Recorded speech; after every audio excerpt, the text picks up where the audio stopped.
والی سرکار نے اگر واقعی پھونک لگا کے اس لنگڑے کو سیدھا کر دیا ہے تو آغا خان ہاسپٹل میں کیوں نہیں بیٹھ جاتا بھائی تو؟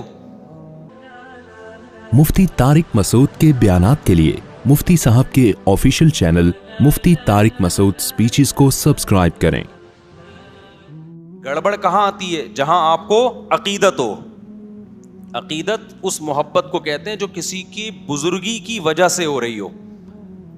یہاں لوگوں کی اصلاح بھی ہوتی ہے اور لوگ اس عقیدت میں گمراہ بھی ہوتے ہیں، کیونکہ جب آپ کو کسی سے عقیدت ہو گئی نا تو آپ کے دماغ میں کھوپڑی میں یہ بات آ جاتی ہے کہ اب یہ جو کہے گا صحیح کہے گا۔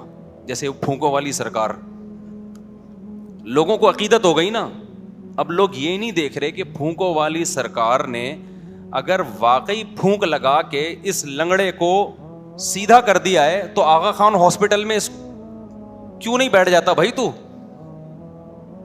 کامن سینس کی بات ہے نا بھائی، اتنے معذور آ رہے ہیں بائکوں سے گرنے والے، آپ ایک سلنڈر میں پھونک بھر کے دے دیں، ہم اسی سلنڈر سے لوگوں کو اسپرے کرتے رہیں گے، ٹانگیں صحیح ہوتی رہیں گی۔ کیا خیال ہے بھائی؟ لیکن عقیدت انسان کو اندھا کر دیتی ہے۔ بس لوگوں نے فرض کر لیا پہنچی ہوئی سرکار ہے، یہ اب پہنچی بھی ہے تو جو مردی جھوٹ بولتی رہے سرکار، بکواس کرتی رہے، الو بناتی رہے، لوگ نہیں پیچھے ہٹنے والے۔ وہ آیا تھا نا کہ کوئی عراقی آیا تھا کچھ دن پہلے، وہ پھونکو لگا لگا کے بڑی اس کی تعریف ہے، جی پھونک لگاتا ہے تو یہ ہو جاتا ہے۔ میں نے کہا 2 نمبر آدمی ہے۔ کہہ رہے نہیں حضرت آپ کو کیا پتا۔ تو میں نے کہا بھائی کون سی کرامت کی قسم ہے؟ کرامت کا صدور کبھی کبھار کسی سے ہو جاتا ہے، وہ بھی بزرگ ہو۔ یہ تو آیا کرامت سینٹر کھولا ہوا ہے اس نے تو پورا، تو کرامت سینٹر کھول لیا اس نے بھائی پورا۔ تو اتنی کرامتیں تو قرآن میں اہل اللہ کی بیان نہیں ہوئی ہیں جی، ہر ایک کوئی ٹھیک کرتا جا رہا ہے اور جو مسئلہ ہو اس کا حل اس کے پاس موجود ہے۔ لیکن ہمارے بڑے بڑے لوگ متاثر تھے، اس کے بعد جب بھاگا ہے تو پتا چلا کہ یہ بھی ڈرامہ تھا۔ تو یہ عقیدت ہے انسان کو کیا کر دیتی ہے؟ اندھا۔ اللہ کرے بیوی کو شوہر سے عقیدت ہو جائے، کیا خیال ہے؟ یہ نہیں ہوتی، پتہ نہیں کیا مسئلہ ہے۔ محبت تو کرتی، عقیدت نہیں۔ عقیدت کا مطلب کہ بھائی بس محبت ہے، میرے بچوں کا باپ ہے، زیادہ بزرگ نہیں مانتی اس کو کہ جی عقیدت میں پاگل ہو جائے کہ میرے بہت میاں بہت اچھے بچے کیا ہیں۔ بھائی محبت ہے مجھے، میرے بچوں کا باپ ہے، گیس بجلی کا بل دے دیتا ہے، بہت اچھا آدمی ہے، محبت ہے اس وجہ سے، بیوہ نہیں ہونا چاہتی، طلاق بھی نہیں چاہتی۔ عقیدت نہیں ہوتی ہے۔ عقیدت کس سے ہوتی ہے؟ علماء سے، بزرگوں سے، مذہبی رہنماؤں سے۔ اب جس سے عقیدت ہو گئی وہ اگر ٹھیک ہے تو آپ اس سے عقیدت کی وجہ سے ٹھیک ہو جاؤ گے، اور جس سے عقیدت ہوئی ہے وہ اگر 2 نمبر ہے تو آپ اس سے عقیدت کی وجہ سے گمراہ ہو جاؤ گے۔ اس لیے عقیدت بہت محبت کر لو جس سے چاہو، اتنا بھی نہیں ہے کہ جس سے چاہو کرو، لیکن اس میں وہ اتنی خطرناک چیز نہیں ہے۔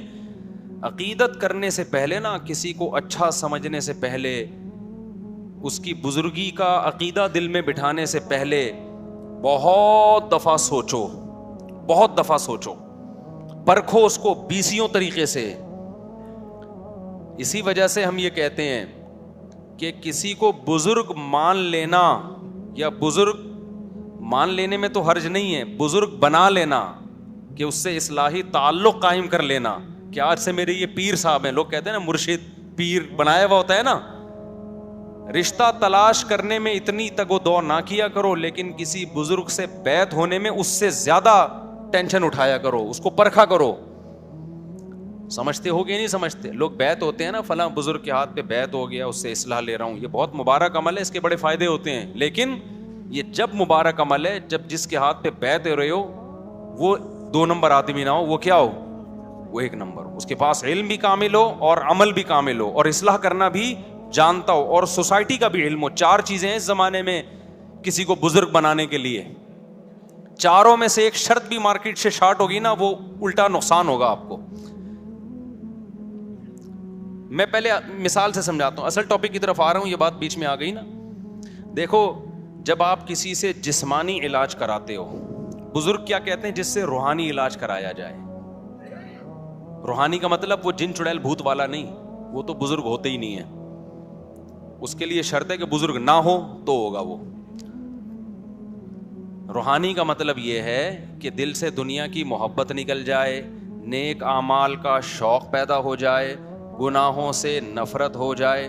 کبھی گناہ اگر خدا نخواستہ ہو جائے تو توبہ کے بغیر سکون نہ ملے, صدقات و خیرات کا جذبہ پیدا ہو جائے, دولت کی محبت نکل جائے, شہرت کی محبت نکل جائے, دنیا کو مسافر خانہ سمجھنا شروع کر دے, جنت کی لالچ پیدا ہو جائے, جہنم کا خوف پیدا ہو جائے, سستی کاہلی جو عمل میں ہو رہی ہے وہ سستی چستی میں تبدیل ہو جائے. اس عمل کو روحانی علاج اور اصلاح کہا جاتا ہے شریعت کی روشنی میں. انسان کی زندگی کے دو پہلو ہیں, ایک جسمانی اور ایک روحانی. جسمانی ڈاکٹر ڈاکٹر کہلاتے ہیں, روحانی ڈاکٹر بزرگ کہلاتے ہیں. سمجھ میں آ رہی ہے بات کہ نہیں آ رہی ہے؟ صحابہ کرام جسمانی علاج حکیم اور طبیب سے کرواتے تھے, روحانی علاج کے لیے اللہ نے کس کو بھیجا؟